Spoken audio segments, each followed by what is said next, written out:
Welcome to the Lion-Hearted Knight podcast. In this first episode, we're looking at the foundations and the necessity of masculinity. What does it mean to be a man and to be a good man? So, as we dive into this lesson today, we hope you will join us in the journey in the making of men.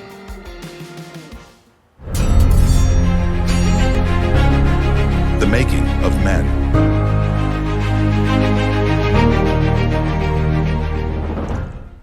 Hi, I'm Tori. Welcome to the Lion-Hearted Knight podcast.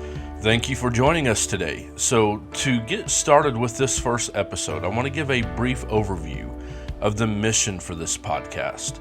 The purpose of it is to be a voice for good masculinity in the world today.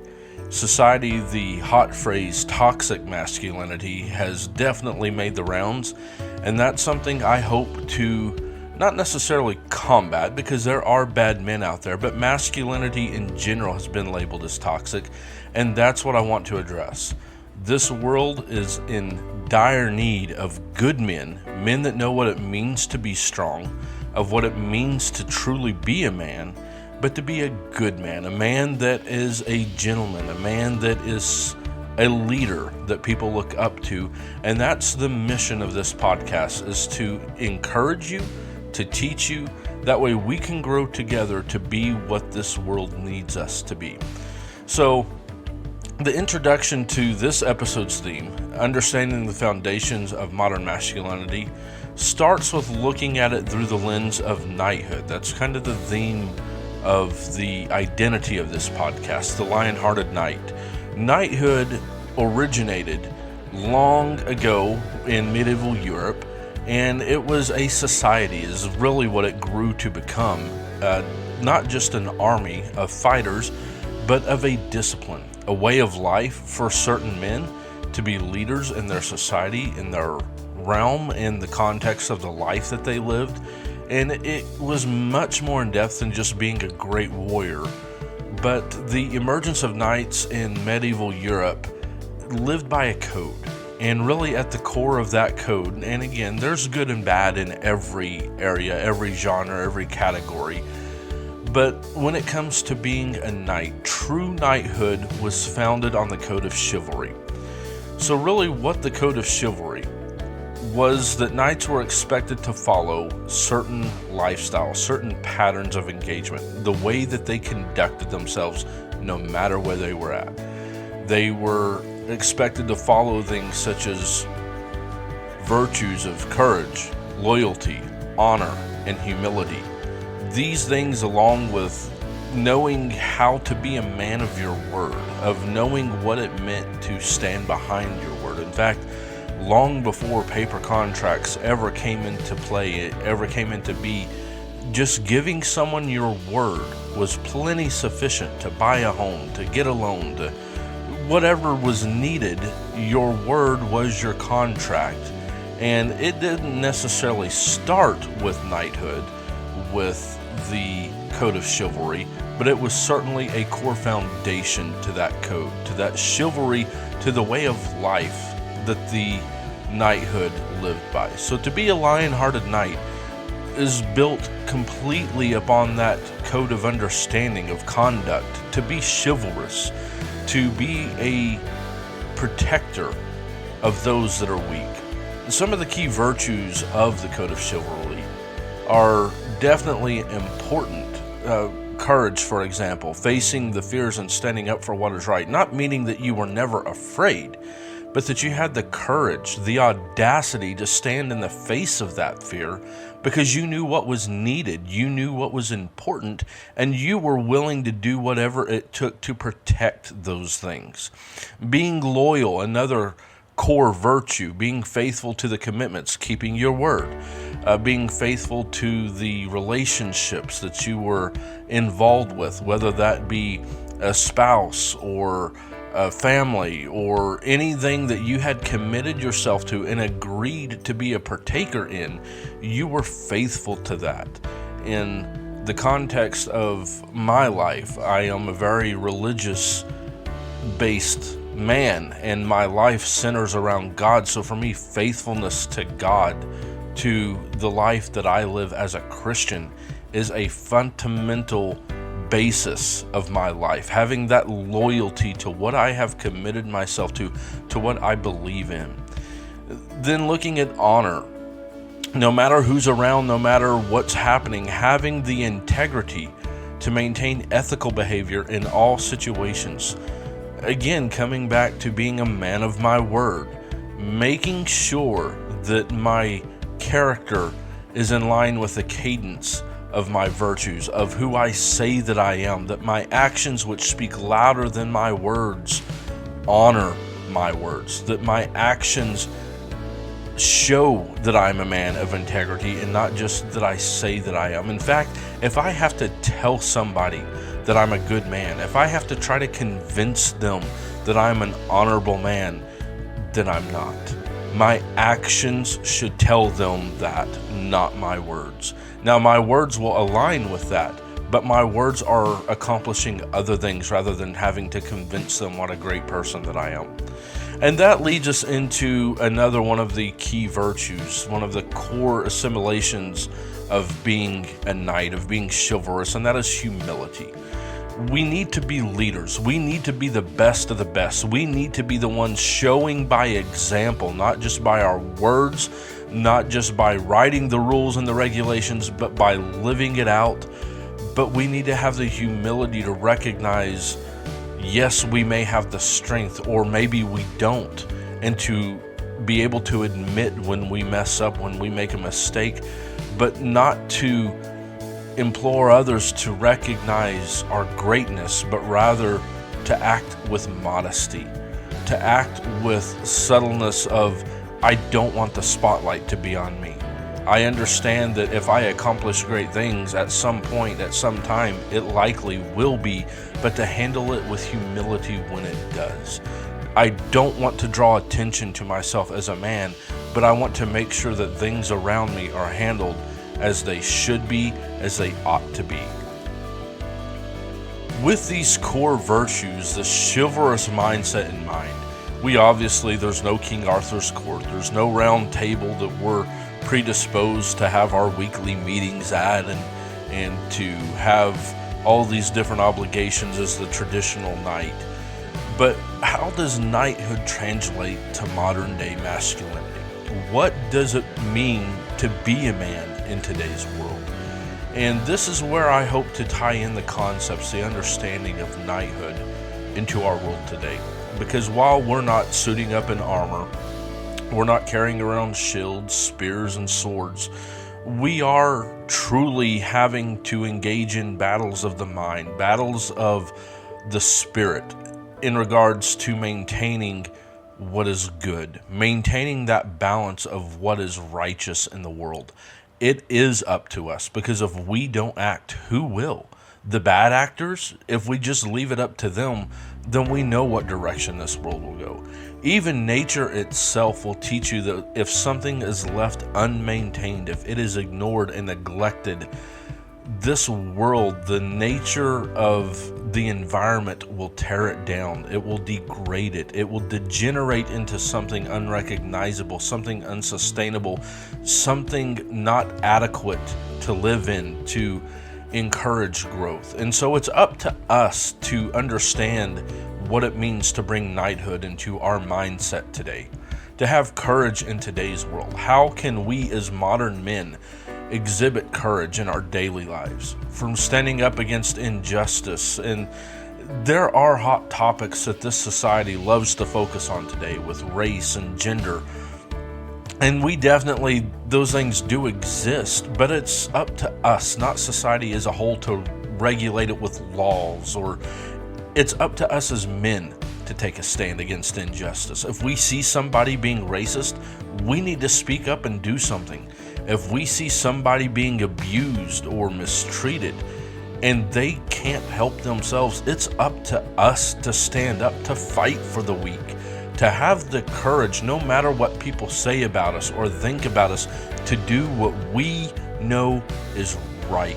Taking a risk of our personal understanding, of our personal investment in the world around us, that we can grow to be the men that we need to be, to have the loyalty in the relationships that we're involved in our friendships, in our family, in romantic relationships, to be the leader of what it means to be loyal, to have the honor, the integrity, to uphold the ethical standards of being true to your world of true, to your faith that you are engaged in, to uphold the values of conscience over convenience, to uphold the values and principles over what is relegated by society, because society often will get it wrong.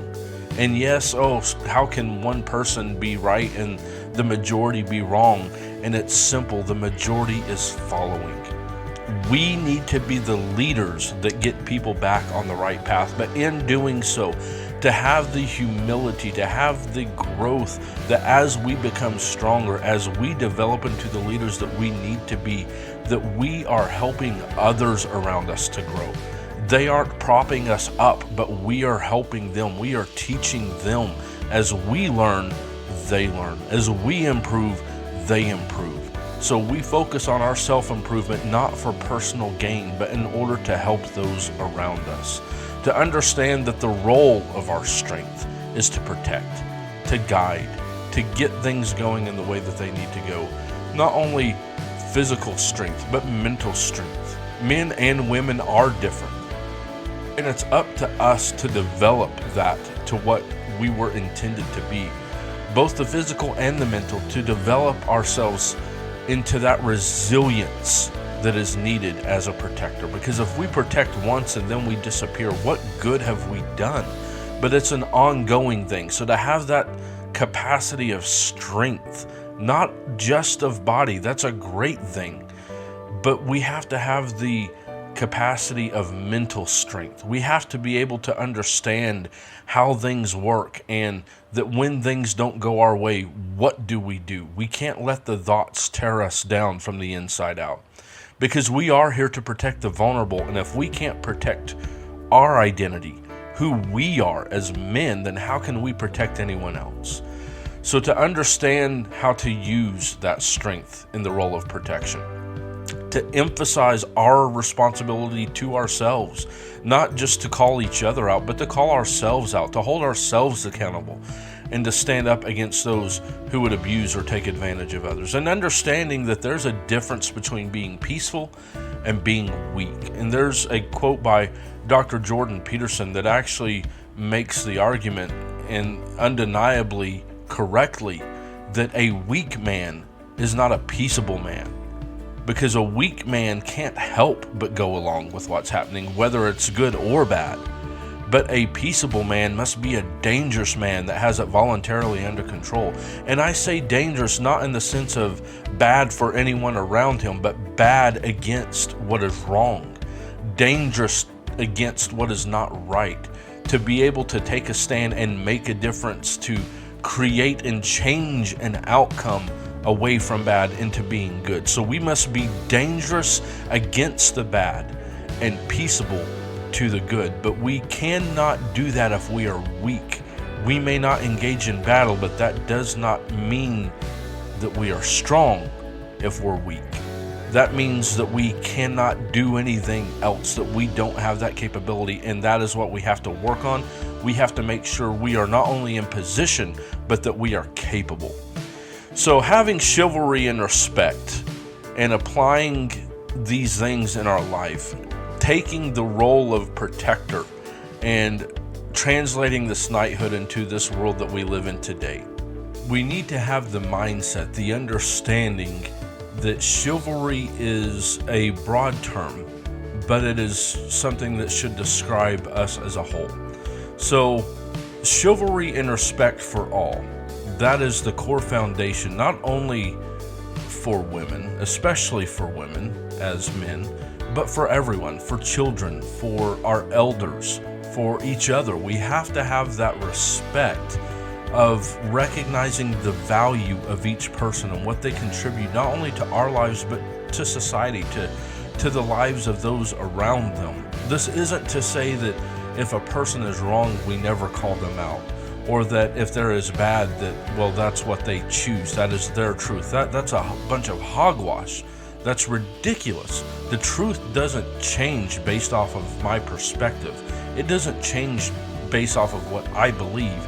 So it's important for me to seek out the truth. And in doing so, I can become chivalrous and have respect in a balanced manner, in a way that also respects the truth. Because if we don't respect what is true, what is real, then we begin to live in a make-believe society. We begin to live in a fairy tale of other people's making, and that is dangerous to everyone involved and ignorant at best.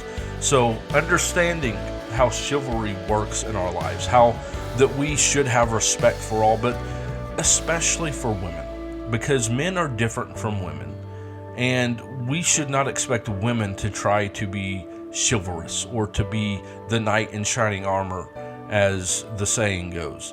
And I understand the world that we live in tries to convince you that men and women are not different. However, they are. Pure and simple, that is one truth we must guard. There is not a single person on earth that was born to anyone except a woman. That fact alone tells me that there's a difference. So with that understanding, we need to know how we need to treat women, how we can respect them, how we can honor them, and what we should expect of ourselves as well as others. And a lot of these concepts we will dig into more in later episodes, so I'm not going to tackle these in depth on this introduction because it would just get extremely carried away and we don't have that much time. So the chivalry and how we should treat women, of the chivalry in our life, of how it translates into the principles in today's context. The emphasis that we should have on supporting those around us as a sign of respect and love. Not because in the instance of women that they are weak, because they are strong in other ways. They are not strong in the same ways men are. They're strong in other ways. And there are things that they can do that we cannot. Those lines should not be blurred. There are some tasks, maintaining a clean household, for example, that falls the lot of everyone. It should not just be up to one person. And again, I don't want to just dive into these too deep, but as an example, we do have roles that are separate and we have roles that overlap, and it's important to understand those to be men, because if you're by yourself, you can't just wait for a woman to come along in order to maintain good hygiene. That would be utterly ridiculous and very harmful to your health. And so there's boundaries, yes, between what a man and woman should be, but there's also things that overlap in what people should be. So we are going to make those distinctions. We are going to try to bring it out to make it clear and understanding of our roles, of what they consist of, and the acts of chivalry that we should be presenting in our lives on a regular basis, and who they apply to, how they apply, through the kindness that we pervade in our listening and just being present and not thinking that, well, I'm my own person, I can do what I want to do. No, you're a man. You have responsibilities. You have obligations. See to those, and then you can pursue entertainment as is fitting and not just as whim would lead us to be. So in these things as we go, we will hopefully share some personal stories, some examples. At some point, I don't know when, but I do hope to grow the podcast to be large enough to engage visiting guests, whether in person or through audio conversation and recordings.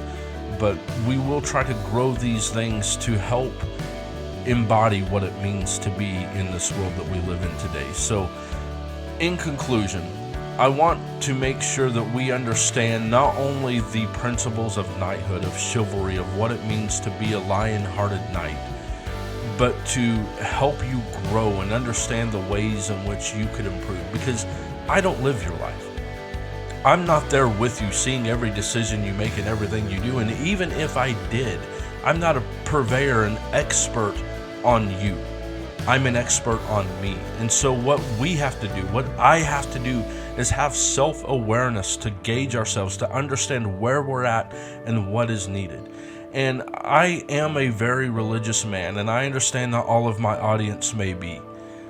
but I am going to be making many biblical references because that is the foundation of what it means to be a good man. And whether you believe the Bible or not, the principles are inarguable, they are articulate, they are clear, and they are great things to live by. So we are going to be discussing those principles of what it means to be a man in the world today and to encourage each other.